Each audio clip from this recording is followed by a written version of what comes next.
नमस्कार, प्रणाम। हम आर्मी लवर, आप लोग कैसे हैं? आज हम बात करेंगे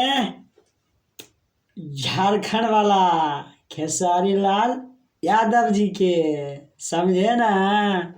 तो स्टार्ट करते हैं। क्या हुआ झारखंड में?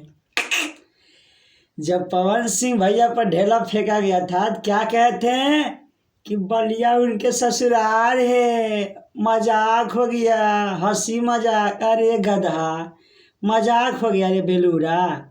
आज तुम झारखंड में गए हो स्टेज शो करने, तू बेचारी लड़की को माथा फाड़ दिया और तुम क्या बोलते हो? हॉस्पिटल ले जाओ। ए साला, हॉस्पिटल ले जाई? मर्द की तरह बोल, मर्द की तरह।